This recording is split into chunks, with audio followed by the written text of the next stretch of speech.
Խմբագրությունից ամեն ինչ տարել են, ոչինչ չի մնացել աշխատանքային պայմաններ ապահովելու համար։ Չկա, ամեն ինչ տարել են, հնարավոր ամեն ինչ, տեսախցիկներ, շտատիվներ, պրոցեսորներ, միկրոֆոններ, հնարավոր ամեն ինչ, ինչ որ պետք է լրատվական գործունեություն ապահովելու համար։ Իսկ հիմա ո՞նց է խմբագրությունը կազմակերպում աշխատանքը։ Մենք դե բնականաբար այսօր մեր աշխատանքը տորպեդահարված է, չենք կարող այսօր աշխատել։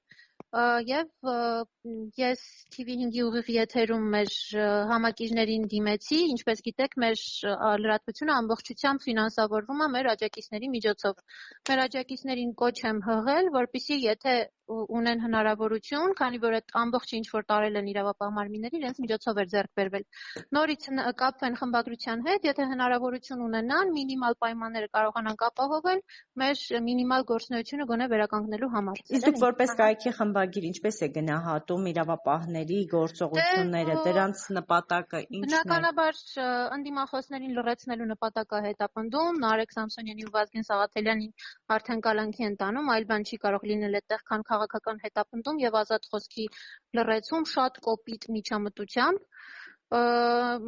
Ձերբակալվել է նաև մեր լրագրողներից Դավիթ Վիտանյանը աբսուրդային մեղադրանքով, որ խոչընդոտել է արդարադատության իրականացման, ընդհանրապես դուռը մի փոքր ուշացմամբ է բացել։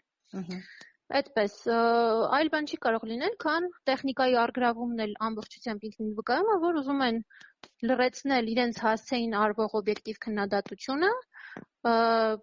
մեդիագործիչներին եւ լրագրողին կալանավորելով եւ անտիֆեյքի ամբողջ տեխնիկան տանելն էլ իրենից բնականաբար համապատասխանաբար ենթադրում է, որ ամբողջ լրատվականի գործունեությունը դադարեցնում են։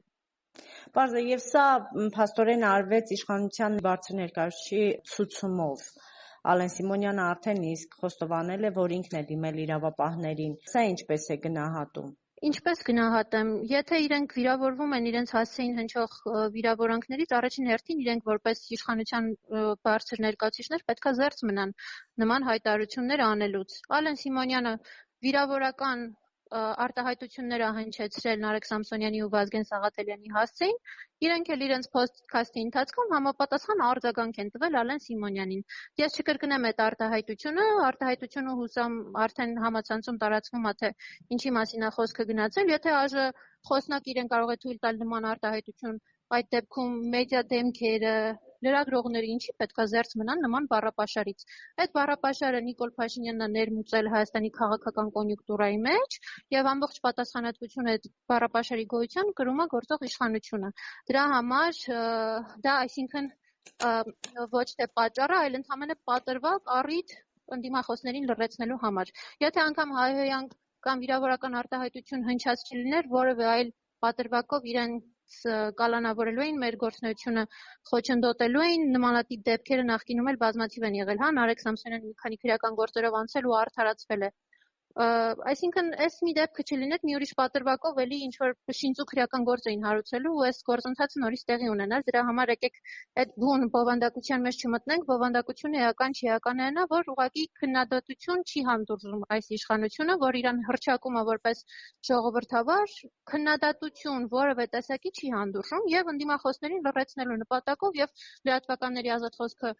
դադարեցնելու նպատակով նման ամոթալի խայտառակ աբսուրդային գործողություններ է իրականացնում։ Եվ վերջին հարց, այսօր առավոտից տարբեր քաղաքական, հասարակական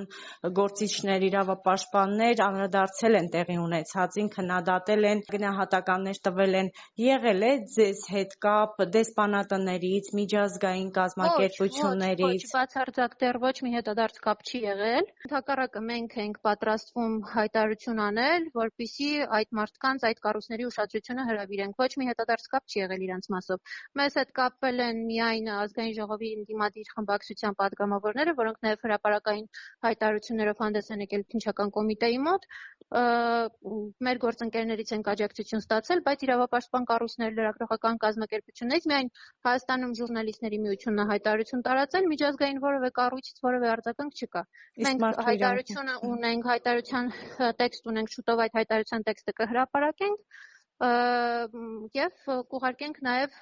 մեր միջազգային գործընկերներին, որպեսզի տեսնեն, թե ինչ է տեղի ունենում Հայաստանում։